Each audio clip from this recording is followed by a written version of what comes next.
Hi, I'm Mike Sostak, and welcome to Pleasant Rise Farm in Guilford, Vermont. It's New Year's Day 2018, down to minus numbers last night, and it's hovering around zero right now, but it's nonetheless a beautiful day.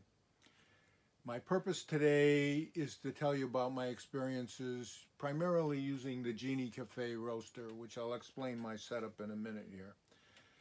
I've been roasting for about 2 years. I've done about 100 roasts, so I'm clearly just a beginner, an amateur. I got into this because of my good friend Tom, who has been roasting for many years, and I always enjoyed the quality of the coffee that he made from the beans he roasted. Um, I'm 72 years old. I got into roasting, again, primarily because of my friend Tom. And right now we're in a workshop, my workshop, and we're in the area my wife used to use. My wife died, but she used to use this for wood carving, this section of the workshop. And you'll see part of the setup is I'm using some of the things that she used in her wood carving. But one of the reasons that I really like roasting is because when Patty was alive, we used to make maple syrup. We had a small sugaring operation here. And I found that whole process to be really kind of spiritual and soothing and peaceful. And I find roasting coffee to be the same. At least that's how the experience is for me. Um, this is my first video, as you probably can already tell. And so pardon any flaws I might have along the way here. I'm using an iPhone 8 Plus to do the recording, and again, I will try to leave information on the YouTube video at the end and at the bottom of the video if I can figure out how to do that. So to run over what I'm doing today, a Genie Cafe roaster. I've already loaded the roaster with beans. I put in the roasting chamber, and I measured out 8 ounces. And I measure out 8 ounces versus using the cup that Genie gives you, and that I like to be more precise in knowing how many ounces I actually have. It is right here is a colander I use for cooling, and this is the vent that Patty used as her dust collector, and it's connected to a dust collector in the closet over here. And that is how I cool down the beans rather than using the machine to do the cooling, and I find that's really helpful. Again, the machine is ducted outside the window here, and you'll see right here is something called an Anchor portable amplifier. And this is a little device I found on Amazon that's really been helpful to me in hearing first crack um, and second crack. And what I do is I have the microphone. It's about 50 bucks on Amazon. I have the microphone set up right outside the exhaust, right near the exhaust vent opening. And I found through experimentation that's really the best place to put the mic. And I can really hear quite clearly first crack and usually second crack, depending on the bean. I use a timer, kitchen timer. I rather count up rather than down in time the way the Genie counts down. So I prefer the kitchen timer to keep track of time. I do keep a log of everything I do, just notes. I use a small shop vac that I have here. I use a scale to weigh the beans. And I buy my beans from Sweet Maria's in California. They get their green beans from small family-run farms throughout the world, and I like the idea of supporting the small farmer. So I found again this machine to be a great machine. I really enjoy using it.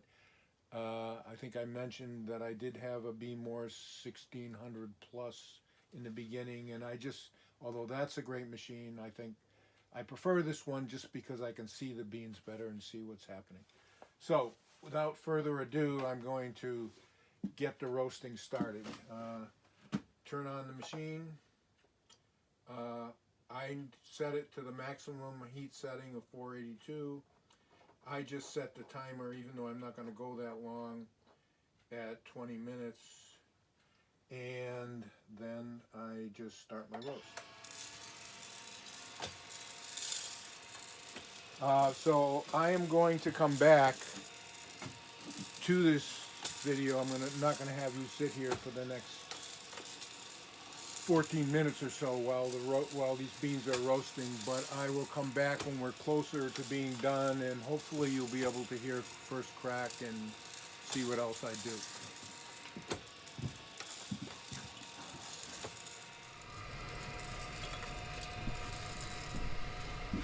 Okay, we're about 13 minutes into the roast now, and I haven't put on my amplifier yet, but I'm going to in a few minutes. And the reason I'm not turning it on right now is it's going to kind of, on this video, it's got, because the microphone's near the amplifier, it's going to make a lot of noise, but I'm going to turn it on soon, as soon as I think we're close to first crack. I'm going to turn it on now. So again, there you go.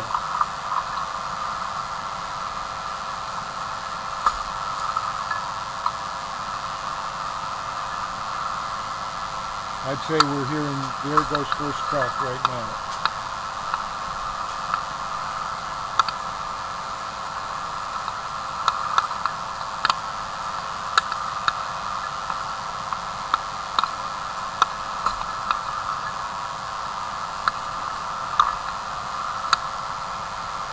Hopefully you're able to hear the first crack sound now.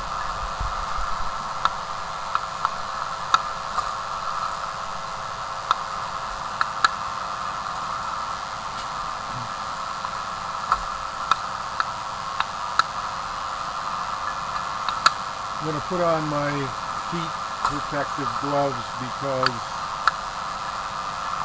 once we get close to second crack, just about there, I am going to put on again the dust collector, and I'm going to stop the machine and dump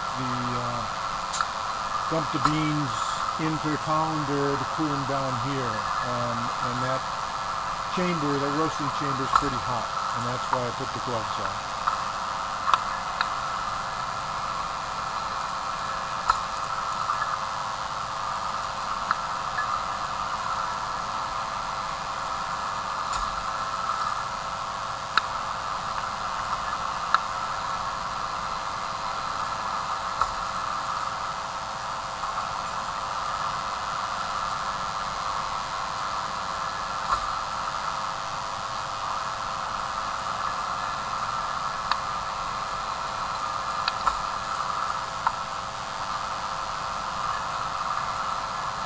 So I try to roast, I try to get to about full city plus is what I shoot for in my roasting.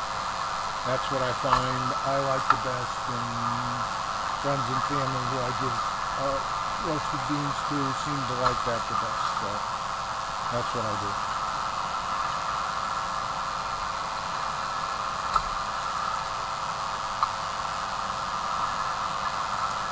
It's a great aroma right now coming from the beans.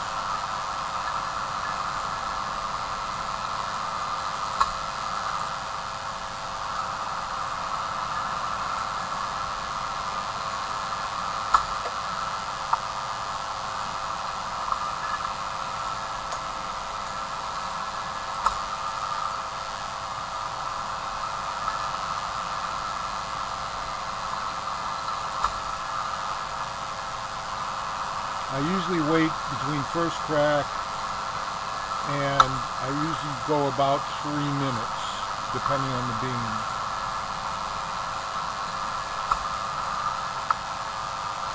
And that's where I am right now, and I'm going to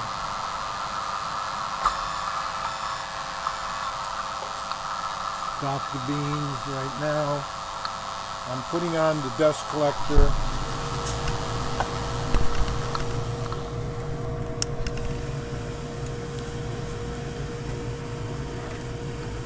Take the beans out, dump them in to the dust collector, and mix them around. And they're cooling down really quickly. Really nice how this dust collector works. I'm fortunate to have this.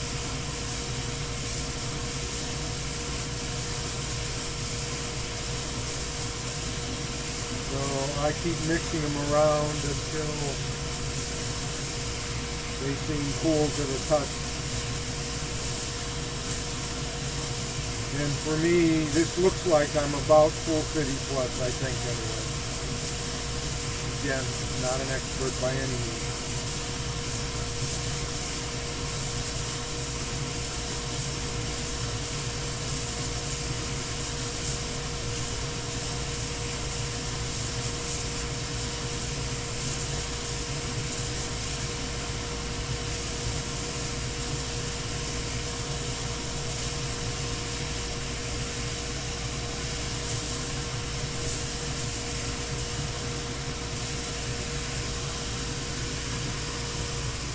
And there we go. So hopefully you can see the beans. I hope. Came out pretty nice, I think. And I will try to leave you information at the end of this video. Thanks for watching.